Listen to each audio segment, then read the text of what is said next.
The Golden State Warriors are on the road for the first time this season. They take on the Phoenix Suns. Larry Krueger, my great friend, is going to join me in just a moment. We're doing the thing on Zoom because this platform we normally use is glitching again like usual. Hopefully all these problems will be resolved soon.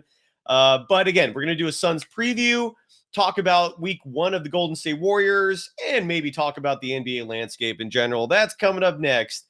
This is Locked On Warriors. You are Locked On Warriors, your daily Golden State Warriors podcast.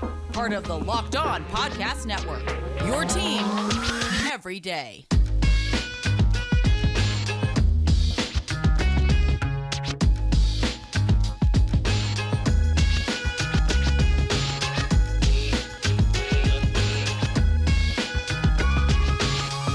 Thank you for making Locked On Warriors your first listen every day. We're free and available wherever you get podcasts. Today's episode is brought to you by LinkedIn. LinkedIn Jobs helps you find the qualified candidates you want to talk to faster. Post your job for free at linkedin.com/lockedonnba. You can follow my friend, my colleague, my guest today, Larry Krueger, on Twitter at SportsLarryK. Larry, how are you doing, my man? You host the Krueg Show, which is blowing up by the day. I know the 49ers dominate the talking points on your program, but the Golden State Warriors are now a week in. What is your first feeling about the Warriors so far? I know it's only a week. It's a very small sample size, but what's your first impression? Well, they're very, very deep. And that's going to be their curse and their challenge, right? It's going to be their, I think it's going to be both, I shouldn't say not their curse and their challenge, their curse and their strength. Mm-hmm. Right. The strength in numbers, they have great depth. I would say, it's going to be really, really difficult for Patrick Baldwin Jr. and Ryan Rollins to get any minutes at all on this team. In fact, I think most of those guys' minutes are going to come in Santa Cruz because they're so loaded. Right. That even when they rest guys, they're going to have a really difficult time ever playing Rollins or Baldwin. Those guys are not going to be able to crack the rotation. And then there's going to be challenges to play Moody and Kuminga and some of the other guys that you would expect would get minutes this year. So I think that's their challenge. It's also a great thing to have because, as you know, the NBA season is a marathon, not a sprint. Yes. But overall, I like what I've seen from Golden State. They start off 2-1. I'm going to start with the positives. There's positives, but there are also some glaring negatives. I know it's only 3 games, and each game from this point forward for the rest of the season will be telling each one individually. But starting with the positives, Stephen Curry. I mean, John Morant, I think after 3 games is probably your leader in the MVP race, but Stephen Curry is not far behind. He's tied for 3rd in the league in scoring, averaging 33 points per game. Ironically, in 33.3 minutes per game. But he's also putting up great stats all around. He's also averaging 5.3 rebounds. Maybe the assists could go up a little more. It's at 4.3 right now, which I believe is a career low. What positives have you know? I know you highlighted that so far there's a strong start to the season. Are there any individuals that are sticking out to you so far in terms of positives? Absolutely. I would say JaMychal Green is a guy that really stands out to me, just from the standpoint of he can do so many things. He has a high basketball IQ. He has this burning desire to go where Golden State wants to go, and that's to the finals and win it. He's a really intelligent basketball player. I saw Monty Williams today, the head coach for the Suns, quoted as saying that he was really unhappy that JaMychal went to the Warriors because he understands what a good player JaMychal is. And the last thing you want to see if you're, fighting this Warrior team is have them get another selfless, incredible rotation player, and that's what they added in JaMychal. So I really love what I've seen from JaMychal Green. As far as negatives, I would say I really think the team misses that unbelievable defensive stopper role that they had with GP2. While DiVincenzo has a more varied game and he's a better all-around player, they lost an elite defender. And DiVincenzo is not, he does not replicate that in any way, shape, or form. So that's the loss. They lost an awesome difference-making defender in Peyton, and I understand they couldn't necessarily pay him, but they got an incredible role player in JaMychal Green. It's incredible you said that, because JaMychal Green, when he was first signed by the Warriors, said something in one of his I think it was in his introductory press conference, where he said he was about to join another team, and then he saw the Warriors and just jumped to them. He never revealed who that team was. And that was actually a point of massive curiosity for me, because I was wondering, who did the Warriors just poach him from? And it's probably the Suns. I don't know if Monty Williams would have said that otherwise. And think about how much the Suns could have used him with Jay Crowder making the trade request, just sitting out. That's revealing. But there's some things that are sticking out in terms of negatives. And I want to talk to you, because Anthony Slater revealed that the Warriors starting five, I believe, is plus 41 on the season in terms of plus minus. But the moment you start bringing in reserves, they're minus 27. And you're right. In the big picture, I think the depth of the team will be a massive positive. But so far, it's not holding up. Like we saw that Kings game where the Warriors entered the fourth quarter with a 19-point lead. I think they even grew the lead before actually relinquishing it almost. And then the Warriors brought their starters in to finish the job. One stat that sticks out to me so far, and you tell me if 3 games is enough to be concerned about any of this, but Draymond Green, who is suddenly playing in what may be a contract year, he's got the player option next season. He's only averaging 4 rebounds a game so far. To put it in perspective, that's 6th on the team, behind Wiggins, who currently leads the team in rebounding, Wiseman, Stephen Curry, who's 3rd, JaMychal Green, who's tied for 3rd, Kevon Looney, and then Draymond Green. Again, it's only 3 games. Draymond Green's minutes are somewhat limited. He's averaging just under 27 minutes a game, but still 4 rebounds. Anything to scoff at? Anything to be concerned about? What are your thoughts on that? Well, it's funny. I expected that, because, it's just kind of like you have more mouths to feed. Every one of these categories, whether it be points, assists, blocks, rebounds, you're kind of competing against your teammates. Yeah. For this. So as soon as James Wiseman was entered into the mix, you knew that Green's rebounding numbers should go down, because that's what James Wiseman's there to do. And he's big, he's long-armed, he's younger, he's quicker. He should get to a number. He should be able to corral a number of rebounds. And then JaMychal Green, I think, also knows that, the best way to kind of, ingratiate yourself to new teammates is to go to the boards. And then what was the message that everybody was sending Wiggins this entire offseason? Hey, man, you had a career breakthrough. If you can continue to rebound like this in the regular season, the way you rebound in the finals, your value as a player goes up dramatically.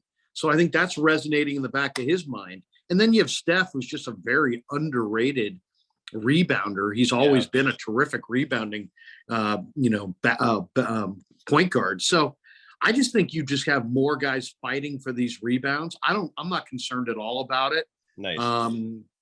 I think it will solve itself over time. I think Green is still going to pull huge rebounds in the playoffs for them and in a lot of big games. I just think right now you got some guys who, like JaMychal Green's not going to camp at the 3-point line and just hoist on this team, right? There's so many other 3-point shooters. So his game is what? It's to play defense, it's to shoot threes, and it's to rebound the basketball and defend. And so now he's just trying to fit in. So he's working hard on the glass. Wiseman's working hard on the glass. Steph always works hard on the glass. Wiggins has a new commitment to the glass, and he thinks that's the key to his game, and he's young. So I just think there's literally more guys going to the glass, and there's more, if you view it as a competition, I guess you could. Draymond's losing that competition, I guess, somewhat to his teammates, but I'm not concerned. Yeah, that's fair. The Warriors play the Suns tonight, and it's an interesting test early in the season. It's their first road game. I want to share this stat real quick in terms of head-to-head between Stephen Curry and Chris Paul. These two have had quite the history. These stats include the playoffs. Head-to-head, Curry leads Chris Paul in terms of wins, losses, 30-23. Curry averages 22 points per game when he plays against Chris Paul. CP3, on the other hand, averages 20 a game. But Chris Paul has the advantage with assists, averaging 8.1 to 6. 8.0 for Steph. And then he actually has a slightly higher field goal percentage, 47% versus 44. But a lot of these head-to-head stats include the early years, right? Because in 2014, for example, the Clippers and the Warriors went into it. It took them 7 games. The Clippers came out of that series, and the Warriors were suffering injuries. They were young, and that brought in the Steve Kerr era after that. To me, there's no contest between these two, but it's still interesting to see them play against each other. Do you read anything from these stats I just mentioned to you? Any interpretation or thoughts from that? Well, no, other than, Steph's team has won more than Paul's team, and that the numbers are very close. I will say this, though, and I have noticed, I'm sure you have as well, lots of NBA people have noticed that, early on in this NBA season, Chris Paul's assist totals are way up. I think he's like third in the league in assists. He's averaging over 9 assists per game. In this early part of the season, it's pretty clear, Cy, that he wants to get his teammates involved, and he's thinking about his shot secondarily. So I think that's something that usually is likely to evolve as the season goes on. But right now, I think Chris Paul is really focused on being a pass-first point guard, especially early in the season. And I think Golden State should take account of that going into tonight's game. Yeah, he's such a lethal mid-range shooter, but you're right. He's second actually in the NBA right now in assists at 10.7, trailing Trae Young, who leads the league with 11.7 assists per game. In just a moment, I want to obviously get a little more into the Suns and who they are as a team, because I foreshadowed the beginning of the end for them. Granted, this is the off season, but so far they've had a decent start. I mean, Damian Lee, Steph's brother-in-law, hit that game winner. They pounced the LA Clippers. I would love to get your thoughts on that, because everyone is hyping up the Clippers and they got mauled by the Suns. The Suns took care of business easily. First, I give some love to but they're new, but they're awesome. A sponsor of the program, and that's LinkedIn. And look, these days, every new potential hire can feel like a high stakes wager for your small business. You want to be 100% certain that you have access to the best qualified candidates available. That's why you have to check out LinkedIn Jobs. LinkedIn Jobs helps find the right people for your team faster and for free. Like, for example, Larry Krueger, if he had used LinkedIn Jobs, he might not have ended up with Ryan Smith and Dan Coachemilio. He might have actually had some decent people to help him out. I'm kidding. That's a mean dig toward your sidekicks. No, I love them actually. But again, anyone can use LinkedIn Jobs. You could bring in the best talent possible. It helps you find the qualified candidates you want to talk to faster. Post your job for free at linkedin.com/lockedonnba. That's linkedin.com/lockedonnba to post your job for free. Terms and conditions apply. You can follow Larry Krueger on Twitter at SportsLarryK. Is that the only social media platform you use? Should I promote any other platforms that you're active on? I'm on all of them, man. I'm on Facebook. I'm on the IG, all under SportsLarryK. Love it. And of course, the Krueg Show on YouTube, and I also have the Krueg Show is IG as well. So, follow me on Instagram, follow me on Facebook, follow me on Twitter, and of course, check out the Krueg Show. We'll be on tonight after the Warrior game, doing a live stream, post-Warrior live stream. Hopefully starring yourself tonight. Also the great Frank Red, Carl Foster, Ryan Smith, Dan Coachemilio, Kylan Mills always has a standing invite. So, and Bay Area Ballers are one of our new guys that we added as well. He's going to be joining us. So we're going to have a lot of fun. We're going to talk the one thing I love about NBA ball, and I kind of rediscovered it last year in the playoffs, is that I really think that in some ways it's replaced baseball as the ultimate talking man's sport. It's a great sport to talk about. There's so many great topics that happen in the game, and then just with the players and the coaches and the people around the game, from players who are feuding with one another to players that don't get along with one another anymore, trades and all kinds of stuff. So check us out tonight. Check out the Krueg Show. We won't be doing post game for every Warrior game, but we'll be on tonight after Warrior Suns. I love it. And I'll be joining you a little bit into it. I'm going to record actually the Wednesday show with Kevin Dana, who joins this program every Wednesday immediately following the Suns game. So as soon as I'm done doing that, I'll jump on your show. And again, the Krueg Show is fun, man. I call it the Warriors Party, and I hope you folks join in. The Suns, man, what's your interpretation of this team? Again, I'm looking at them on the season. They're 2-1, like the Warriors are. But that win over the Clippers was really impressive. This was a couple days ago, and they pounced them. It was 112-95.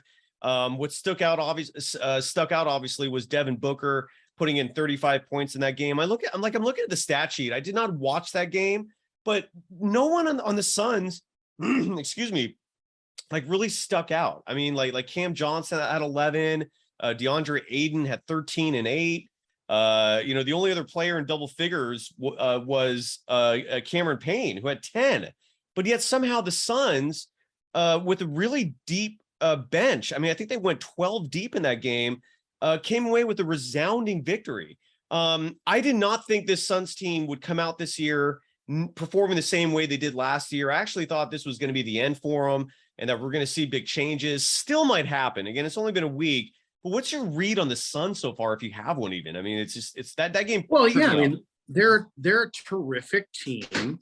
And then with lots of talent, I think one of the best coaches going in Monty Williams.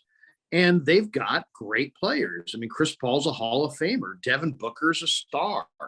DeAndre Ayton's a star. Now, what we saw last year, I think at the end of the year, kind of took the headlines away and kind of made us all think that, that their star was starting to dim a little bit. But in reality, it's a team that's constructed and ready to win right now.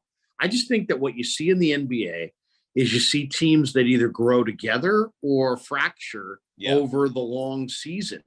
And I think they fractured. Maybe it had something to do with Ayton's extension. Maybe it had to do with interpersonal relationships between the coaches and players, but they just grew stale. And at the end of the year, I think it was a combination of they had COVID hit their team at exactly the wrong time. And I think you had a lot of bitterness and resentment built up over the course of the long season. And it all kind of manifested itself in them underachieving against a Mavericks team that they should have put away easily. And instead, the Mavericks put them away easily. Yeah. But we all overreacted to that coming into this year. They still have Chris Paul. They still have Booker. They still have a great coach. They still have a young big man in his prime. They still have Cam Johnson, who's a 6'8", 6'9", player who can absolutely stripe it from the perimeter. They've got a lot of talent, and I think they're well constructed, to be honest.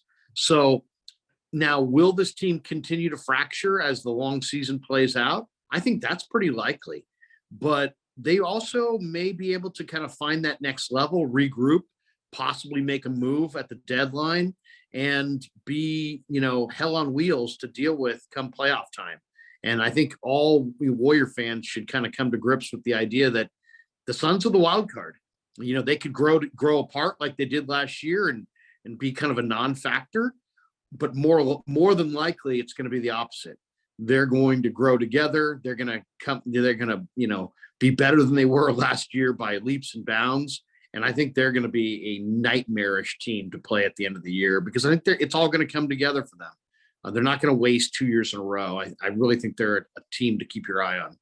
Possible. Yeah, I still think they're going to – I don't expect anything from them come to playoff time. I just don't see the depth there. I mean, for example, when they beat the Clippers, they're relying on a player named Jock Landale, who I've seen him around, but I never counted him as someone who's going to give you 9 points, 10 rebounds against the Clippers. I'm curious to see what they get from Jay Crowder in that trade. Chris Paul will be 38 years old when the playoffs start, and we know his playoff history. We'll see. You might be right. There's just two people expressing opinions here. But going back to the Warriors real quick, one player that has been concerning me a little bit, just because it has been a very slow start for him.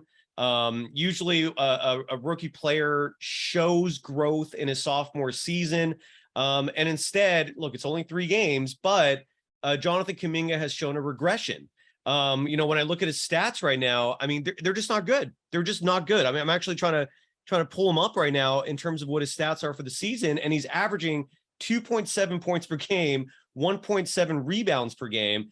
And he's only playing under 10 minutes per game as well, which indicates that Steve Kerr does not have patience. He's not leaving him out there, to get a feel for the game, to get a rhythm for the game. again, three games is a small sample size. Plus, Dante DiVincenzo will likely not play tonight because of that hamstring injury. Maybe that will result in Kuminga getting more playing time. I saw some practice video that our buddy CJ Holmes posted on his Instagram account, showing Kuminga running through a lot of practice drills. He actually looks really good. We'll see how that translates into tonight's regular season game against the Suns. What are your early thoughts on Jonathan Kuminga? Because I feel like they're going to need him if they want to defend that world championship. Your thoughts? Well, I mean, Jonathan Kuminga is an elite athlete. Yes. And people have to kind of understand that even though there's a lot of refinement that's still necessary in his game, he's kind of been thought of as like one of the very best players in his class all the way through, his basketball path to the NBA. So I think on some level, he thinks of himself as a star. Yeah. So I don't think he's willing to put certain aspects of his game just away and really thrive in the role that he's suited for right now. I think he still is, thinks of himself as a guy who could someday be an all-star and a scorer and a starter, and as opposed to just, if he just focused on, I'm going to run the floor, I'm going to play incredibly hard, I'm going to defend and rebound like a madman, and I'm not going to look for my outside shot, and I'm going to attack the rim relentlessly, and I'm going to defend relentlessly. And if he had a little bit more of a veteran's role player mindset, that would probably help him right now. Yeah. It is a small sample size. I just think that he thinks of himself as just a very young player who's got star potential. And those are oftentimes players that struggle in these roles on deep title contending teams. So you got to give him time. He's got to work through, what parts of his game he's got to, shelve for another day, and focus on only doing what he's best at. Yeah. And I just like to see him a little bit more focused on being dominant in the areas where right now they need him to be dominant. Rebound, defend, run the floor, facilitate. Don't worry about your outside shot. And I just think that sometimes he's got so much potential and so much upside that, there's still parts of his game where he's not the most ideal bench player at this point in his career. Yeah. And it's going to come, but there's going to be nightly frustration, and they may even need to find some time in Santa Cruz for him to keep him sharp, keep him fresh, and keep him focused. So this is going to be a very challenging time in his career, because he's going to have to figure out, how do I contribute to my team winning tonight, and how do I continue to build my skill level for tomorrow? And he's got to do both those at the same time, but he's got to compartmentalize, because he can't really be, thinking about his long-term career when he's on the floor. He needs to be thinking about Jonathan Kuminga, who's a role player on a championship caliber team, who needs to produce what he needs to produce in small minutes. Yeah. And it's a difficult thing to do. And and when I see him play, he looks like someone who just has not quite gone to the point yet where the game's slowed down. Like you watch James Wiseman, for example, and there are moments where you see it clicking for him. Like the timing is down. He's making the right cuts. He's not hesitating when attacking the basket. And if he does hesitate, he hesitates at the right moment, either for a pump fake, or just because the right opportunity isn't there and he'll pass it out. And I just don't think Kuminga's reached that point yet. He just turned 20 years old. He's still super young. But again, this is the position the Warriors put themselves in by giving up Gary Payne II and Otto Porter Jr. Is that if they're going to defend that championship through this season, Kuminga's going to have to develop, because I really don't know if they're going to repeat as world champion if Kuminga does not develop his game. But, that's just my opinion on it. I mean, I want to finish the show. Good news side. I was just saying, the good news is that there's so much basketball. There's so many minutes. There's so many games. He's got such a long road ahead, and he's got and it's like, it is a marathon. And the beautiful thing is he's got the perfect body to play all these games. So it's going to be a long year. There's going to be injuries. There's going to be opportunities for him. He's going to get extended run. When he gets extended run, I think we're going to see the real Jonathan Kuminga bubble to the surface. It's going to be very difficult for him to kind of shine in these really small, really short stints on the floor. He's going to need a little bit more of a wide berth to find his rhythm. That's fair. And, from my experience in terms of going to the games behind the scenes, there's this strong misconception about him, which is that, he has a star mentality, like he's got a diva mentality or approach. Nothing could be further from the truth. This is a kid who does not have a huge ego at all. He's actually very humble.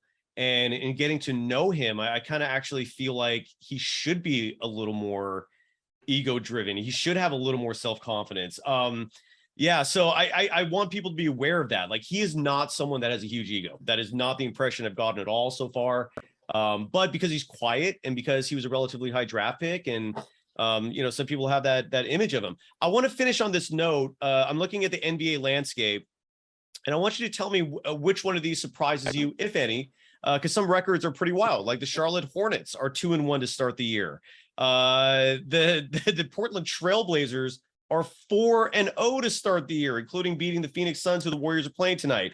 The San Antonio Spurs and the Utah Jazz, two players who many widely figured would be deep in the running for Victor Wembanyama, and maybe they still will be if they keep winning, because you might see some more trades coming soon.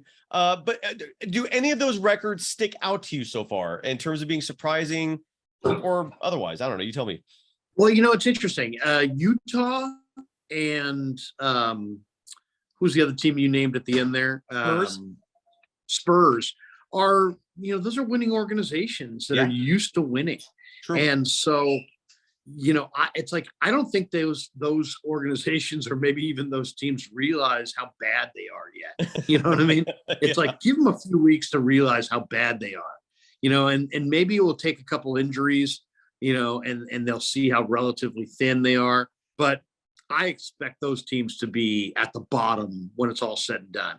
To me, the one team that's like, whoa, is Portland, because Portland is at one. Lillard is, Lillard's Lillard. But He's then back. They've got some, they've taken, I think Portland's done a smart thing. They've gambled with some high upside players who are just really young, and now they're starting to come of age. Simons is one of them. I mean, he's a freaky talent. Yes, he we is. only really saw him come of age at the All-Star weekend. But he's a totally different player this year. I mean, and they're taking some of the they're shouldering some of that offensive load off of Dame.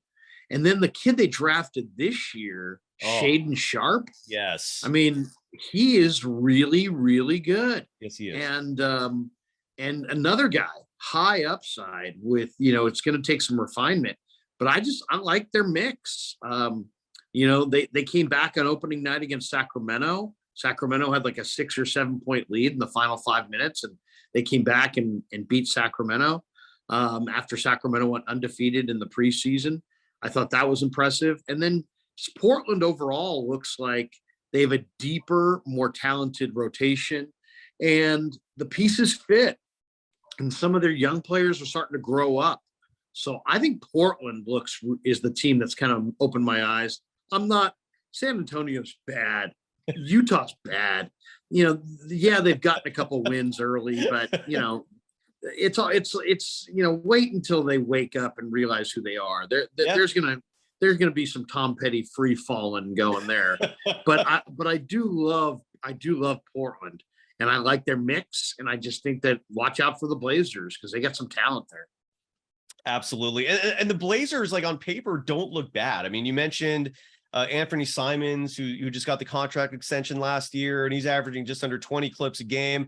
You mentioned Shaedon Sharpe, who's, again, so far as a rookie, is really exceeding expectations. But they also have some veterans that they added, like Jeremy Grant, who can play defense, and offensively, he's putting up 17 a game. And Josh Hart, who's bounced around, I think, way more than he should have, given his talent level. Very underrated.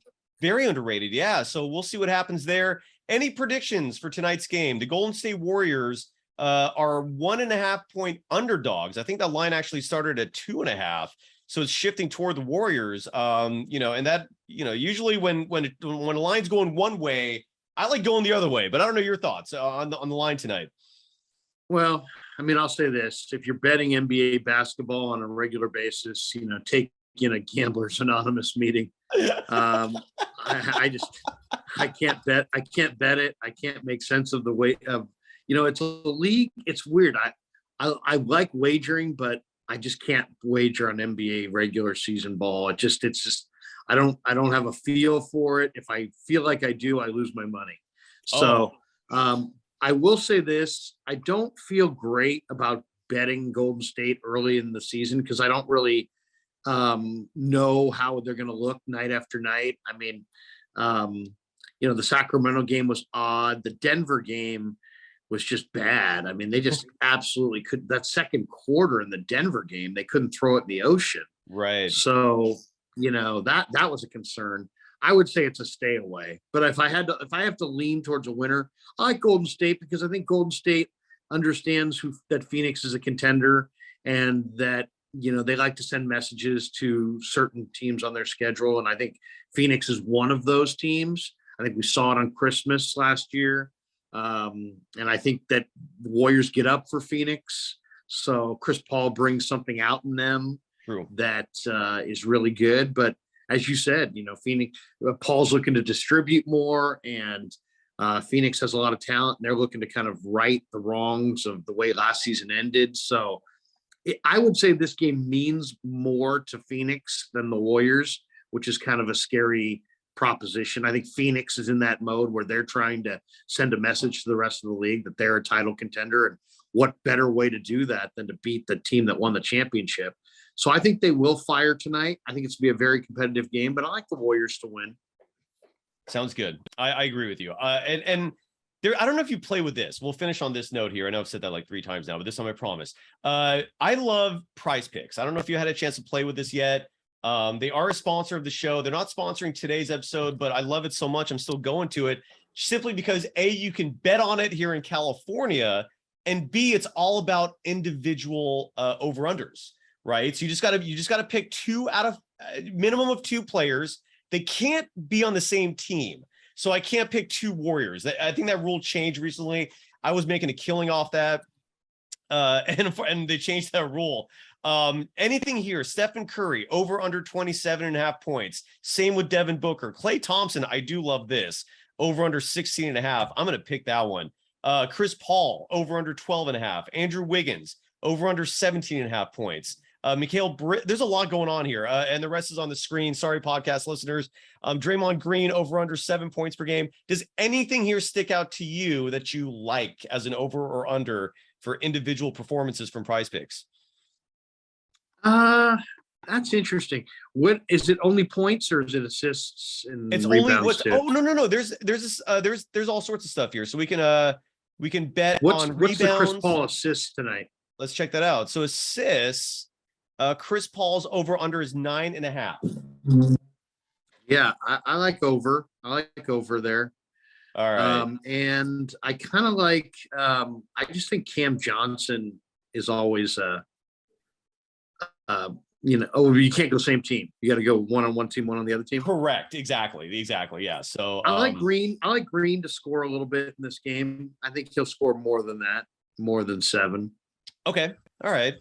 Well, sounds good. There you go. So if you play PrizePicks, that's how you do it. And it's fun. Larry, man, I can't thank you enough for coming on. Again, folks, subscribe to the Krueg Show. It's blowing up. What's your sub number now, man? I mean, every time I talk to you, it's like closing in on $8,000. Damn, congratulations. Yeah, closing in on 8,000 subs, and it's going great. We got, a lot of content. We do a lot of post-game Warriors. We're going to do, obviously, a lot of 49er stuff. Tomorrow, Thursday, and Friday, we head down to Santa Clara during the daytime and do interviews with the players. And we put all those videos up there as well. And just a lot of good content. So if you're a Bay Area sports fan, Warrior fan, Niner fan, Giant fan, whatever, those are basically, if you know me, those are my teams. And so that's what we cover. And it's been great. It's been a lot of fun. I love it. And you can catch me tonight on the Krueg Show. A little bit, about 30, 40 minutes into it, I'll be joining in, but you have a huge panel already. And I'm excited to join that. And for everyone else out there, subscribe to the Krueg Show. Follow Larry Krueger on all social media platforms at Sports Larry K. Thank you, my brother. Always a pleasure. Thank you, sir. Anytime, bro.